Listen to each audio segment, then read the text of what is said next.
And here we go, ladies and gentlemen. Good evening.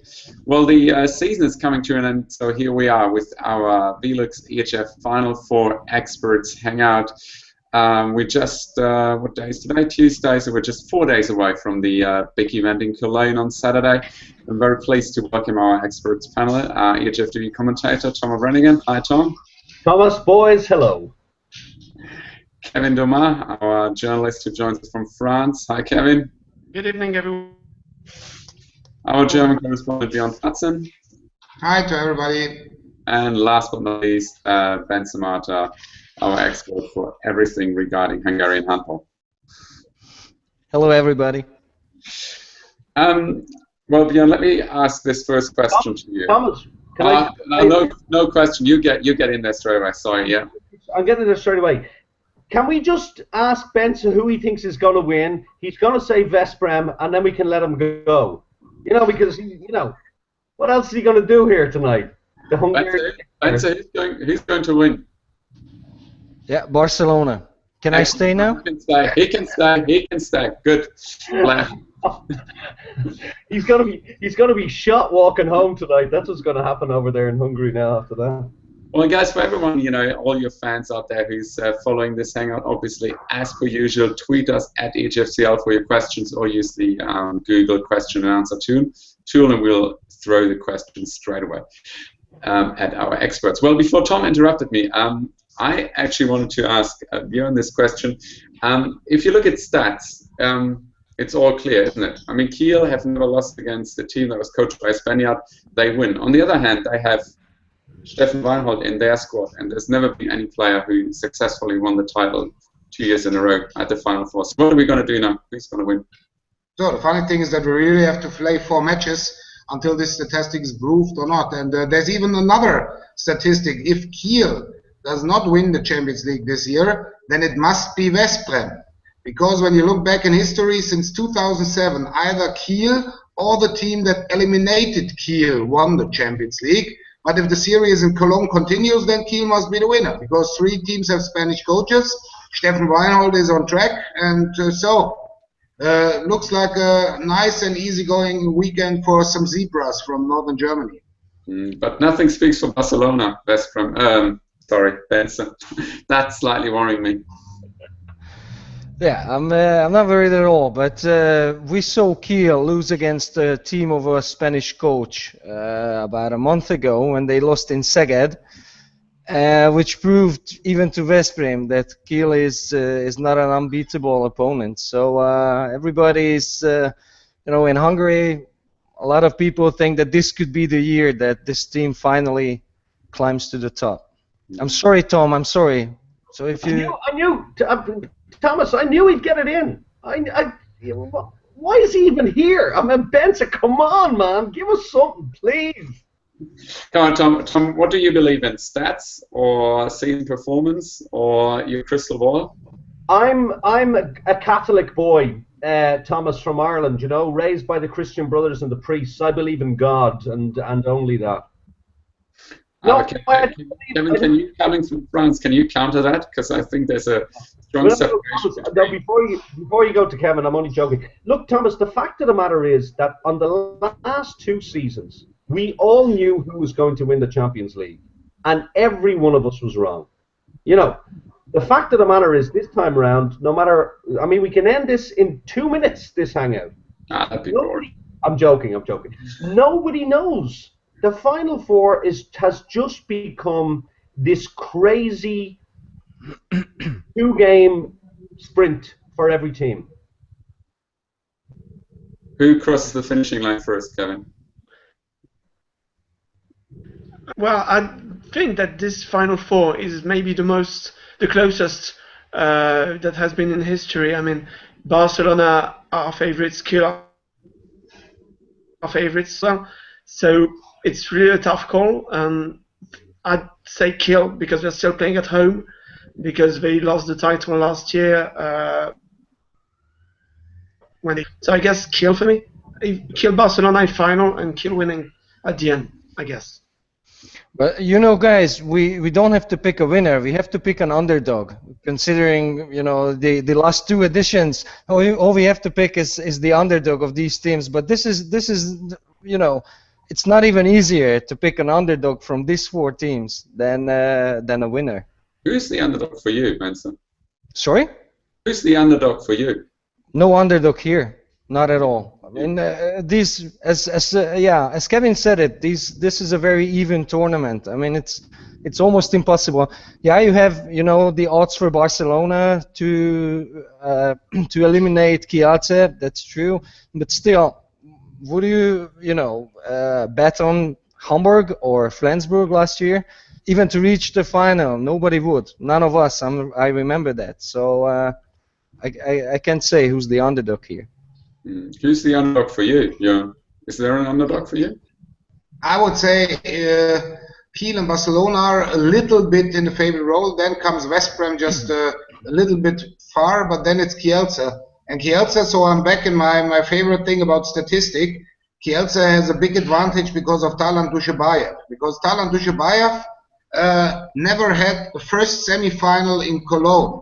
Always he had the second semi-final, and he never took the title with Ciudad Real. And he said to me, this year is a perfect year because we have the first semi-final. And having a first semi-final means for me, we have 2 hours more of preparation for the final. So, there's no underdog. Okay, well, guys, we kind of started at the very end already, naming potential winners, potential underdogs. Let's get to the semi-finals. Let's get into this first semi-final on Saturday, 3:15, Barcelona versus Kielce. Tom, I think when the draw was made, obviously there was a bit of talk between being Talant, being the Kielce coach. Obviously he knows Barcelona very well. Barcelona know him very well as being a handball coach. What is your general impression, your general thoughts on this semi-final? It's funny, actually, a couple of months ago, or about a month ago, somebody asked me the same question, and I answered exactly the same as Björn. Kiel and Barcelona there's a sheet of Bronco between them. And then just behind them comes Veszprém, and just behind them again comes Kielce. Every team's been beaten on the way here, so each team can be beaten. But I read there recently that Julian Aginagalde had a little bit of a thigh problem, but it'll probably be sorted out. I was talking to the boys from Kielce. They said that Lievski will be back. He's going to be very, very important to them. But this Barcelona team, since the World Championships, I don't know what happened, Thomas, in the World Championships. Maybe it was the fact that almost the entire team went very far in the competition. They are playing at a level that I have never seen a team play at. They are just so focused. And one of the things that was said to me, which I'm sure they won't mind repeating, is that they really feel that last year they took their foot off the pedal against Flensburg. They already thought they were in the final. In the EHFCL article that was done with Nikola Karabatic. Was that you, Björn? Did you do that article? Yeah. I think that he said, look, we're not even thinking beyond the semi-final. We're just gonna win it. Now every player's gonna say that. Come on, it's ridiculous. But what is interesting is that they have basically said, in previous times they'd be 10 goals up and then they would take their foot off the pedal, win by 3. They knew they were going to go through.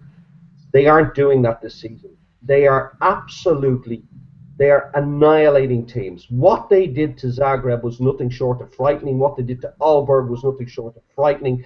Now, people said Aalborg weren't good enough, and they said, this is a disgrace for the Champions League. But a lot of people were saying Zagreb was a very good team. And this Barcelona team destroyed them, Thomas. They destroyed them. Foot on the neck time. They have the best defensive situation, I think, in the Champions League at the moment, along with Kiel maybe. And their attack has so many possibilities. It's frightening. Kevin, the fact that Tom mentioned that Barcelona probably will have learned from their mistakes, that they will not take the foot off the pedal when they lead by 6-7 goals with the same amount of minutes left to play. Do you think that was the only chance that Kielce might have had, or do you think Kielce have other chances to win this game? I think if you look at the rosters, at the squads, and if you look at the motivation from both two players, the memory of the lost semi-final last year is still very alive. You know, it's still a fuel for them to win the Champions League this year. And if you look at the roster, Barcelona has probably got the two best goalkeepers of the whole Final Four. I mean, Gonzalo Perez de Vargas is having just a minute. Still is Saric, and he showed it throughout the season. They've got probably the best player in the world right now. Got Lazarov, who is just an amazing shooter, and defensively they're quite unbeatable. I think nobody was to make it through, and Kiel has got too many, not enough. How would you say?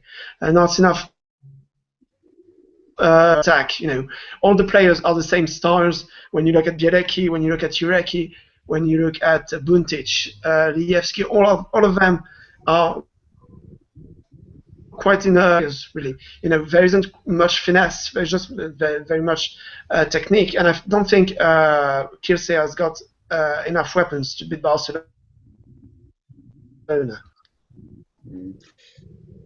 Björn, you mentioned that Talan Dushabayev is obviously quite happy that he placed the first semi-final.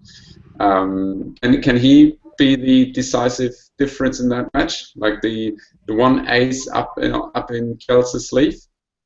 Yes, I said what I talked to Lubomir Franjes, and he said that from a coaching point of view, it's very interesting to look at Talan Dushabayev, because he said you need to have a mastermind on the bench. He was smiling, of course, because he beat Barcelona last year. You need to have a mastermind on the bench to beat Barcelona.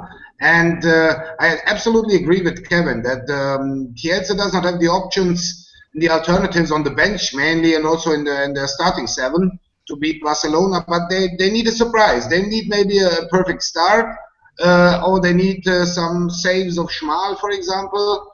But in general, Kiel, I say they like to be the underdog. They say the funny thing is that Barcelona lost their only match against a Polish team. This is what they always say. They say, yes, if Blotsk have beaten them, why should not we beat them? As we beat Blotsk now in the series of the Polish finals. And yes, as Tom said, all the players who had been slightly injured, like Algi Nagaldo, Rosinski, and Zorman, they seem to be back. So in the end, they need some surprises from the tactic point of view from the bench to beat Barcelona. Because if both sides play their regular style they played in the whole season, then I absolutely agree with Thomas. Then with Tom, then Barcelona is unbeatable. But if Talan Dushabayev has some tactical things like a very offensive defense against the backcourt players of Barcelona, or Ivan Čupić going man-to-man against one player and trying to steal as many balls as possible, then they have a chance. But if it runs the normal way, I would say that Barcelona can only beat themselves like they did last year. Do you want to say something, Tom? Sorry, I was just reading out the. No, I'm waiting for your cues, Tom. No, sorry. Can I add something to that? Yeah, absolutely. Go ahead. I mean, I totally agree with the guys praising Barcelona all over. They're a very strong team, but still, just based on this season, it is extremely hard to tell how strong Barcelona is, because you know, to forge to such a great team, you need tough, very good opponents, which Barcelona did not really meet this year. I mean, just take a look at the way they reached the Final Four. They have not played against a team that could be matched to any of the Final Four teams. This is my opinion. So yes, they were very strong and they seemed invincible against opponents like Aalborg or even Zagreb. But these are top drawer teams that they are going to face in Cologne. I would just argue that point like we were doing a debate in school, Thomas, to say that Kielce also haven't had a very difficult road to this Final Four. I mean, their group was dreadful. I mean, and if you look at Kielce's results away from home, they had they beat Aalborg by 2 away from home. This is the team that Barcelona destroyed by 20. They just scraped the win in the group stage away to Aalborg. They just scraped the win and match of the week away to Pick Szeged 27-26. Bence, you remember that game? They were very poor in that game as well. They just about, now granted against the Zappers they had a lot of players missing, but they just scraped the win there. They lost at home to the worst defensive team in the Champions League last 16, Montpellier. They lost at home to them. And, you know, I mean, and in that game, Diego Simone absolutely ripped them apart. Now, Diego Simone is a great player, but Entre Rios and Sarmiento, I know Sarmiento's a little bit injured with his hand, but you put Nikola Karabatic in the middle there, he's gonna destroy them. And even what Björn said, if they come out and play aggressive defense against them, they will do what Zagreb did, or what they did to Zagreb.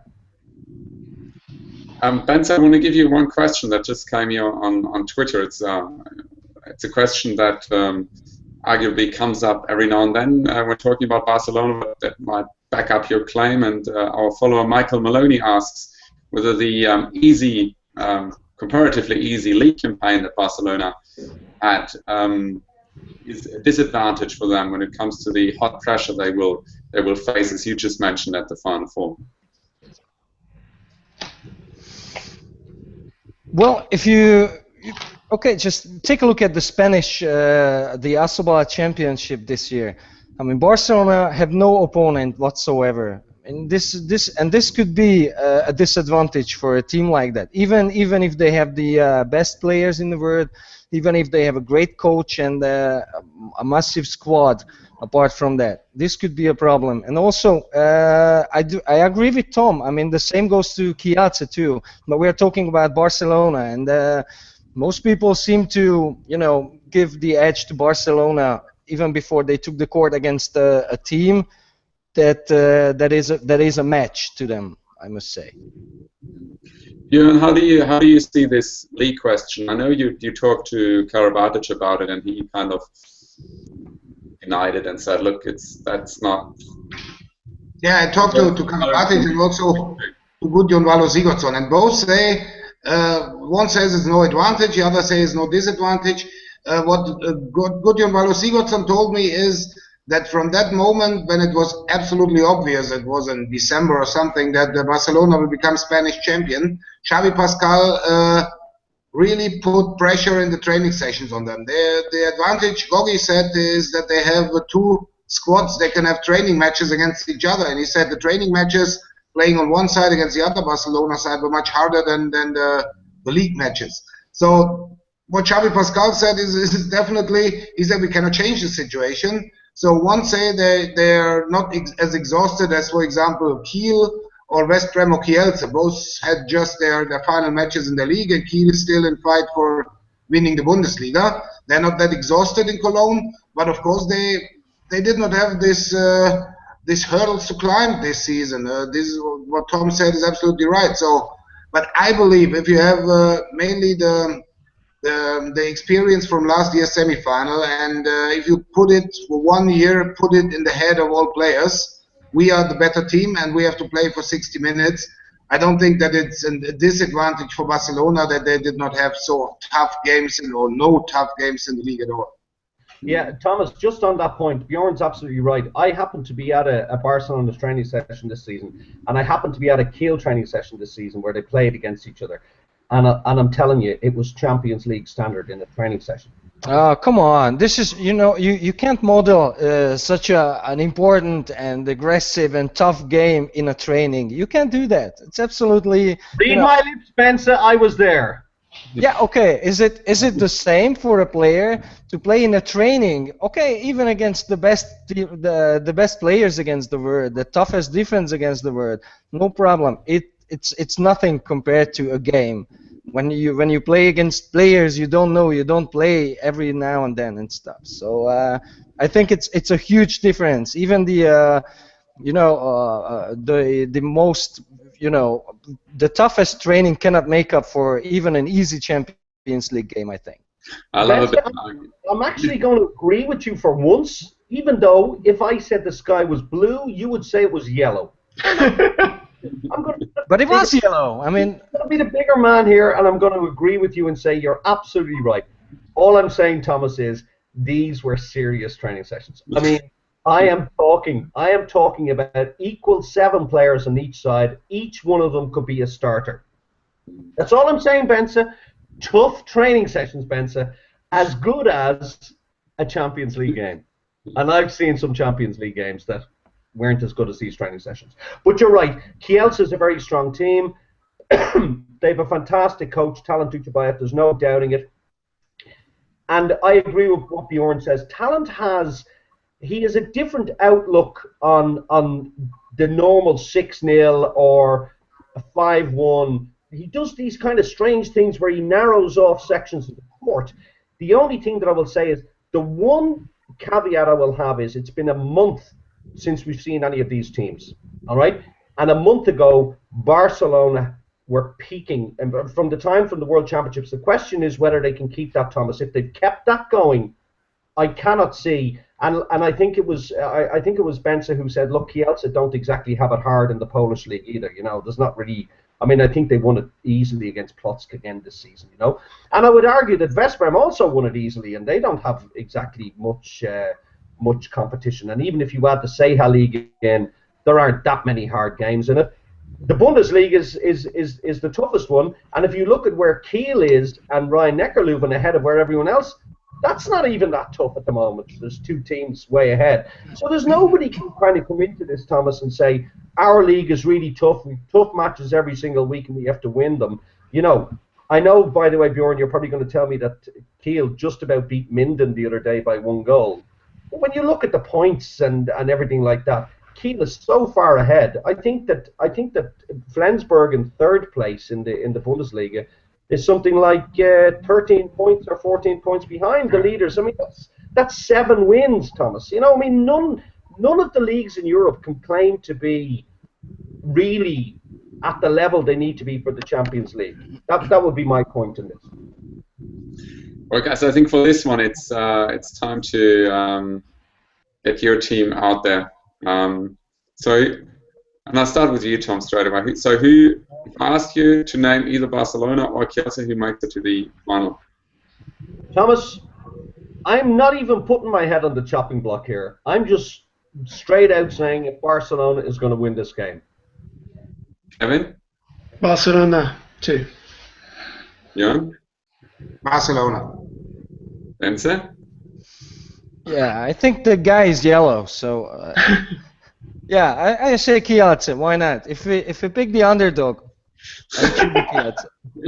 Thomas, are you hearing? I told you. I said it at the start. But it adds some spice. It arguably adds some spice. 4 for Barcelona would have been. He doesn't even think Kielce is going to win it. He's just saying it so that he can be different. That's Bence Martha right there in a nutshell. That's kind of offensive. It's offensive. Just to remind you on another statistic, Barcelona never lost a match in Cologne against a non-German team. So, sorry, did you suggest a media match between? No, I just said that Barcelona never lost a match in Cologne against a non-German team. There you go. This is the P. We started with the stats. We finished the first semi-final with stats. Kiel Veszprém, second semi-final.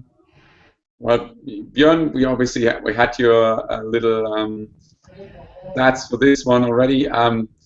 Bence, just because so that Tom can answer, what speaks for Veszprém? No, I want Tom to speak first. You want? Yeah, I want to object. I need Tom to start on board as a neutral kind of. Thomas, no, I'm going to speak first so that he actually cannot object. Oh. Veszprém has the best goalkeeper in the Champions League in Roland Mickler. And if Veszprém is going to win this game, Mickler will have to be at the level we've seen in this season. They have, in my opinion, the best line player in the Champions League, Renato Sulic. They have, in my opinion, the best left back in the Champions League this season. What's his name again? Momir Ilic. I was just kidding, Bence. And that's pretty much about it. Okay. Well, that's 3 out of 4 positions. Yeah. No, 3 out of 7. Sorry. 3 out of 7. Well done, Thomas. Good maths. No, I think. That's it. And you'd say he's wrong, but they're better than Kiel in the other 4 positions.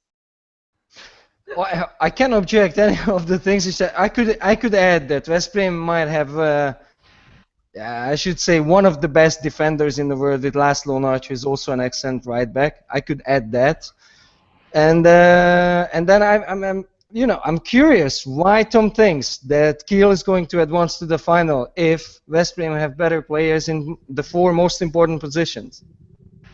Well, actually, I only said 3. Did I? 3. Yeah, but I added 1, and I expect you to believe me when I say it. No, Just like I believe you. I think that the funny thing about if you look at the Kiel team, Thomas, because I know Björn loves his stats and everything else like that. If you look at the Kiel team, the top scorer at the moment with 69 goals is Vu Yin. But what they have, all right, is they have no over-reliance on any player. And they have a huge globular mass of people on close to 50 goals. It's amazing to look at their stats. And you hear people saying, "Oh, Kiel never does anything different. Kiel is still playing the same way." Henrik Lundström came back into the team and said nothing had changed except for three little tweaks on concepts that they play. But the fact of the matter is, they play them so well that they always make the openings. And I look at Toft Hansen. I think he's just improved out of all sight. He's just become a great defender and a great line player. I look at Paddy Wienczek, and he's become a great defender and a great line player. And then I add up all the positions that Kiel has together, and I look at the sum of all of those parts, the 2 players they have in each position. Then I say they're stronger than Veszprém, even though Veszprém individually, I think Sulic is a better line player than the other 2 boys. I think Momir Ilic. But if you think that Momir Ilic has scored, what is it, 99 goals? 101. Oh, he's 101, is he? Yeah, he's 101. He scored 101 goals. Thanks, Björn. And I think that over-reliance on Momir Ilic is to the detriment of Veszprém. Because what do they do if Momir cannot play the full 60 minutes, or if he has to play the full 60 minutes? And that's, in Cologne, that is a huge thing. Forget about the crowd, forget about 20,000 Germans. They won't all be 20,000 Germans, by the way, but forget about this idea that Kiel is playing at home. I know this is being thrown around there all the time, but I think that's a political football, and I don't like it. I really think that the overall team strength of Kiel is just stronger than that of Veszprém. Cool. I think before you respond straight away, Bence, I need to get Kevin and Björn here involved. Kevin, what are your thoughts on this game, and maybe in particular on one of the last questions that Tom threw in there, the over-reliance on Momir Ilic? The thing is, I rely heavily on Momir Ilic as they do on Chema Rodriguez and as they do on Laszlo Nagy. Veszprém don't change much with the same 7 players on the court. They don't have much different options, and that's what I saw when I saw them playing against PSG. By this PSG, the guys were like burnt. They were literally on their knees. And whereas Kiel don't rely as much on one player because they've got so much solutions on the bench. Alfred Gislason uses regularly 10 or 12 players, whereas Carlos Ortega uses only 9 or 10. And the thing is, if Nagy or if Ilic is having a bad day, Veszprém don't have anybody to rely on instead. Whereas if Vujica is having a bad day, Kiel have got so much solutions on their bench that to me they seem like favorites. You know, they've got so much bench, they've got so much substitute players that can come in and make a difference. Whereas in Veszprém, I don't see anybody on the bench that can make a difference, especially since Rizga is out with an injury. Mm. Did you hear me? Yeah. Yeah, we can hear you. It's a bit on and off, but we definitely can hear you.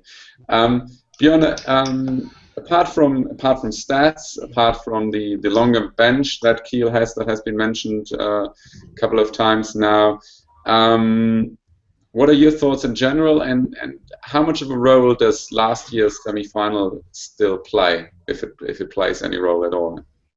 I would say the most interesting fact in these years, either for Kielce or for Veszprém, is both now had once the experience of being part of the event. If you're part of the event for the first time and you see the 20,000 spectators, you see the opening party, you see everything around the arena, you see the big media interest, you have this media day, you have this and that, and everybody's looking around. It's like if you are for the first time at the Olympic Games. You see the Olympic Village and you think, wow, I'm sitting in the cantina with Usain Bolt or something like this, and somehow I forgot to do my sports when I'm there for the first time. And it might also be that but if you're there for the first time for a Final Four, you look around and say, wow, wow, wow, and suddenly you're on the court and you say, wow, it's impressive and this and that, and look around and suddenly you lose the semifinal.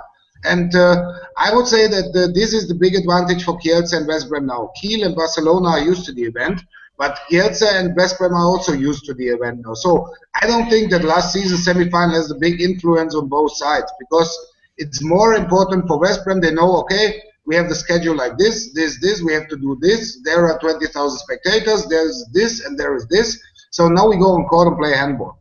So I would agree, if we go just back to one position, the only position Veszprém can beat Kiel is if Mikla saves as he saved us the last weeks, and Kiel does not have the options in the goal at this moment. Schustrand is out, they have Palicka and they have Zonne and Eger as a replacement.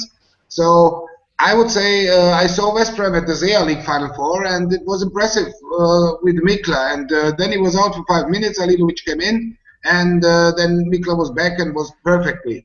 So I would say this match, in my opinion, is much closer than the first semi-final. And I would not disagree to Bence that Veszprém has a chance. Veszprém has a bigger chance to go to the final than Kielce have.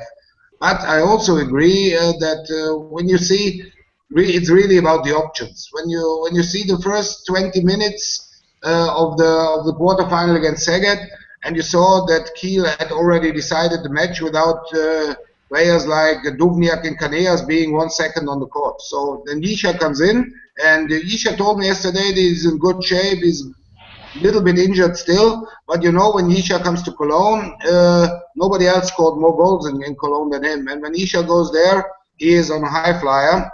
So if Veszprém can stop Yisha, in my opinion, it's the same importance as if Kiel can stop Ilic. So I would say, if we ask again what team goes to the final, the team that wins the extra time, I would say. That seems to make you happy, Bence. But, yeah, that would make a lot of people happy to watch an extra time just like last year. I mean, it's always very thrilling and very nice. Now, I wanted to say that most of you guys seem to understand that Kiel have a longer bench and a bench of better quality. And I would rephrase and I would say that they use it more, cleverly. I mean, Veszprém have excellent players on the bench too. Now, as opposed to last year, they have now a replacement for László Nagy, Christian Seitz, who's played in Kiel in a lot of times and is a very tough fighter. They have Nilsson on the line, which is also a great player, and they have Máté Lékai. You remember, Tom, we talked about him and his situation in Veszprém back a couple of weeks ago.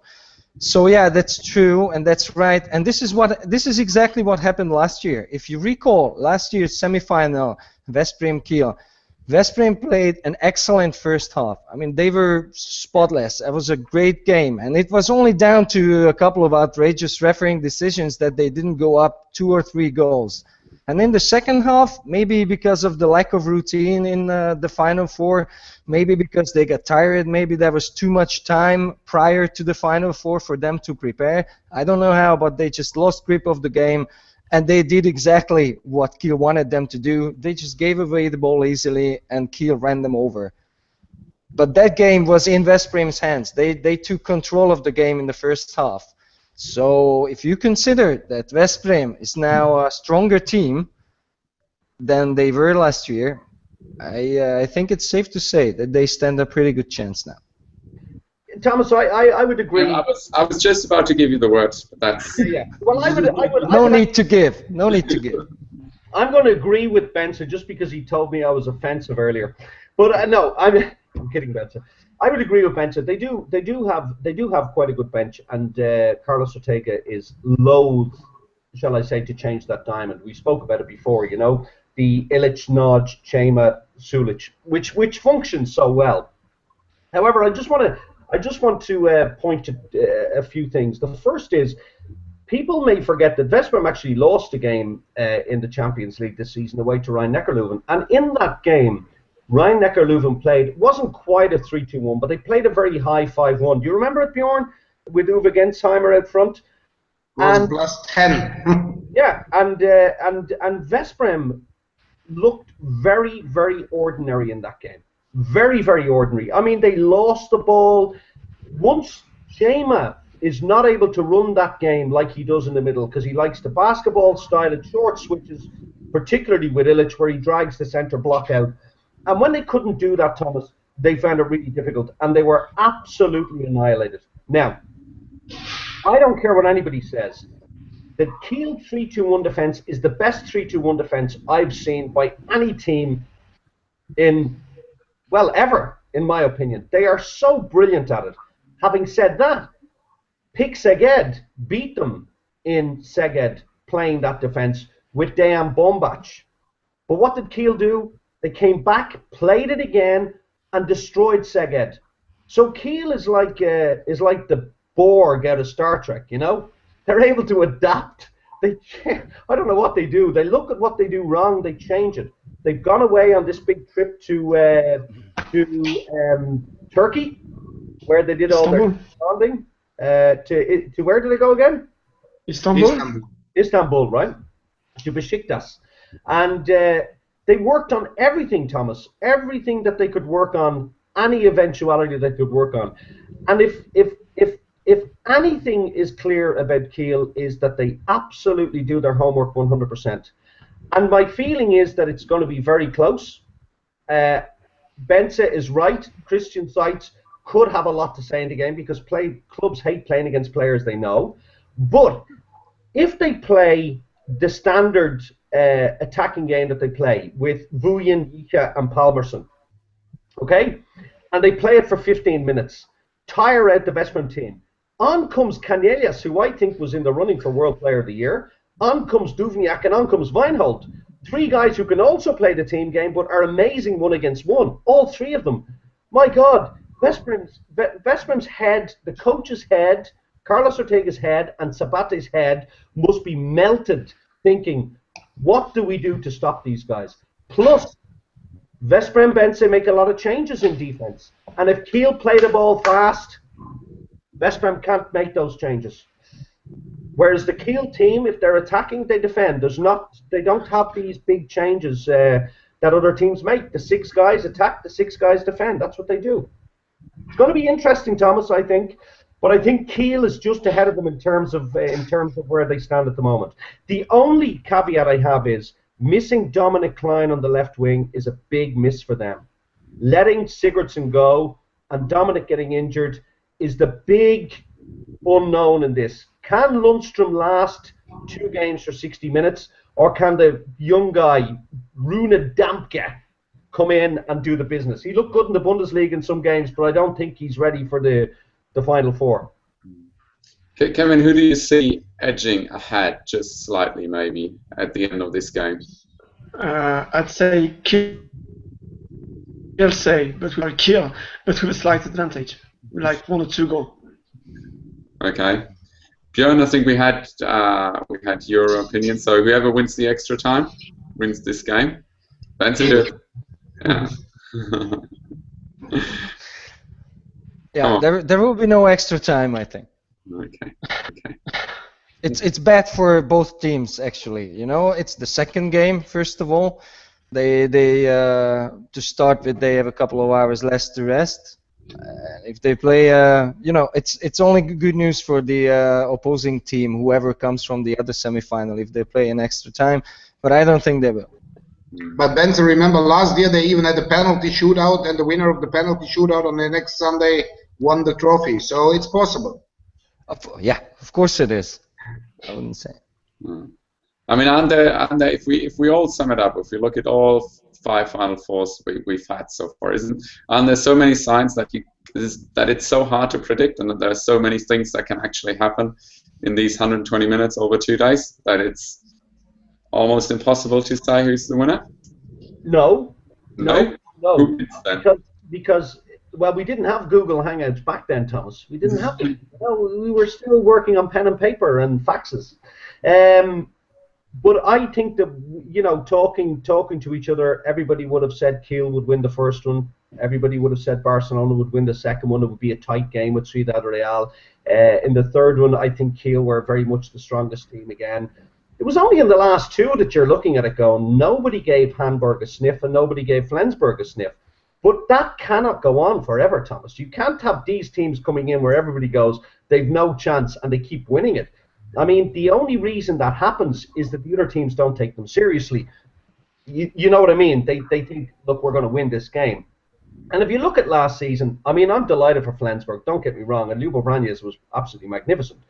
But in both those games, Barcelona should have hammered them, and Kiel should have hammered them. There was no way they should have come back from 6 goals down in either of those 2 games. And really, the 2 teams that lost the games themselves.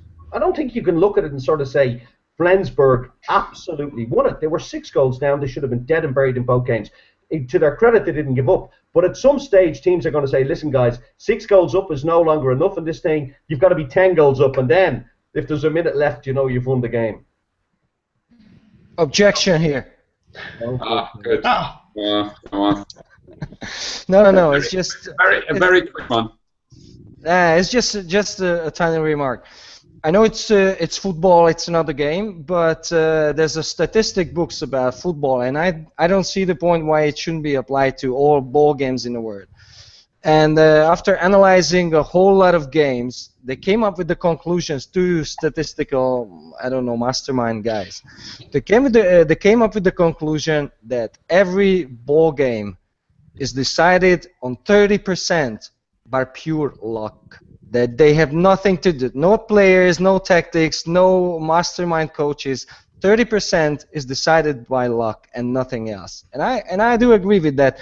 And by this I object, Tom, and I say that this could go on forever, for 10 or 15 years, because you know it's you don't have a say in this. This happens. You know, it's funny, Bence, you said that, because Kevin and I were talking. We were doing an interview just before we came on, and I basically said, you know, there's very little surprises you in handball anymore. You know, I mean, when you look at the tactics of the teams, they know each other so well. There's nothing the 4 coaches can do that is absolutely going to blow the other guys out of the air. At the end of the day, as we've all said it, you get out of bed that morning, you don't trip up over your own ankle, you eat the right cheese at breakfast, you don't end up with Maltese fever, you know, you don't slip walking out the gate, and I know this is terrible to say for Ivan Čupić, rip your finger off. I mean, it's ridiculous, the amount of things that can go right or wrong on the day.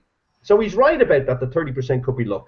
But the other 70% is who has got the best players. You know, and the no objection there. And yeah, and the fact of the matter is, if you look at these 4 teams, the Kiel and Barcelona at this moment in time, and the way they're playing together, have the best players, and so they should win. Whether they do or not is a different story. Okay, who is ready to name an overall winner? I'll leave that up to you whether you want to name one or not. Thomas, before we name the overall winner, can I just say, and I'm sure all the guys would agree with me here, first of all, Our best wishes go out to Carlos Huesca, because I think somebody mentioned there about tearing his knee, so he misses the Final Four, which is terrible for him. So we hope he gets better. And the other is the top scorer at the moment of the Champions League is Mikkel Hansen, 103 goals, and he's not there. I think that's a terrible pity, a terrible shame. But it just goes to show that one player doesn't make a team. He has to change. Yeah, maybe. Well, now the Turkish Airlines apparently are sponsoring Kiel, you know. Did I read that somewhere? Probably you wrote it, Björn. Probably you wrote it somewhere. No, I only read the rumors about it. Oh, you read the I did rumors. not write it, I only saw the rumors. Yeah, but he's maybe too young to be going to Kiel at the moment, you know? It seems to me. Transfer news we do at the start of next season, or after the Final Four. For the blog. Overall winner, I will say it will be a Kiel-Barcelona final. And even though Xavi Pascual consistently says he cannot win at the Final Four because it's in Germany, and even though when it was home and away that the Spanish always won, and now suddenly since it's been in Cologne, I think you've got 5 German winners, or 4 out of 5. I can't even remember how many Final Fours we've done. 4 out of 5. I'm going to say Barcelona will win the final. Good. Kevin? Kevin? Good. Yeah. So I read Tom's would go for a Kiel against Barcelona final, and Barcelona in the end as well. Good. Björn? I go for a Kiel-Barcelona final, and I go for Kiel as the winner. Glad they left Veszprém for you, Bence. Yeah, yeah, no surprise there. But you know, I already have an ongoing bet with Tom about a pint of Kilkenny, as far as I remember. Tom, am I right? Yeah. Yeah, I put that on Veszprém. So yeah, I stick by my choice. In the final, they play against?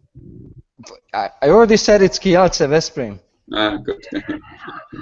You know, he's starting to sound like me, Thomas. He's starting to, you know, go for the underdogs just for the fun of it. By the way, yeah, just not as good looking as you are, man. Thank you, man. That's those glasses are doing it. Thomas, can I just say, by the way, that I really do think it will be Kiel Barcelona, and it could just as easily be Kiel beating Barcelona. I'm only going for Barcelona at the moment for just, and I think it will be so close. Really, really close, but I just think but it could just as easily be Kiel. So that's my feeling. But they are, in my opinion, over the course of the season, the 2 best teams in the Champions League. So I expect to see them in the final. If we can make this really, really quick, can you update your VELUX Handball manager team very quickly? Because you need to replace Alex Dushbayev and you need to replace the Vada goalkeeping duo that you had.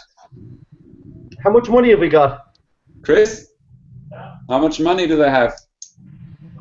Lots. Spend it. Then we go for the Barcelona goalkeepers, huh? Barcelona goalkeepers, done. Fantastic. Agree. Good. And someone to replace Do we need a right back now, or is it just a normal backcourt? I think they. Do we have Momir Ilic in our team? Chris, do they have Momir Ilic? No. Just get him for Bence, you know. Good. Fantastic. Oh, that's so cute. Thank you very much. Happy Christmas, man. Guys, it's been a pleasure. For everyone who's watching, it's been fantastic that you've been following us throughout the season.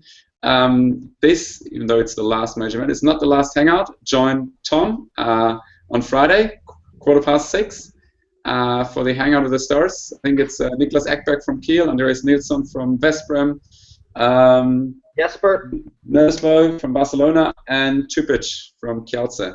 Yep. So same place, different time, 6:15, Friday. Join, don't miss it, and obviously follow all the games on ehftv.com or live in the arena if you happen to be there. Thank you. Thomas, you're getting very funny. Thanks, guys. It's been a pleasure. Bye. See you. Bye. Next season. Hey there. Bye-bye.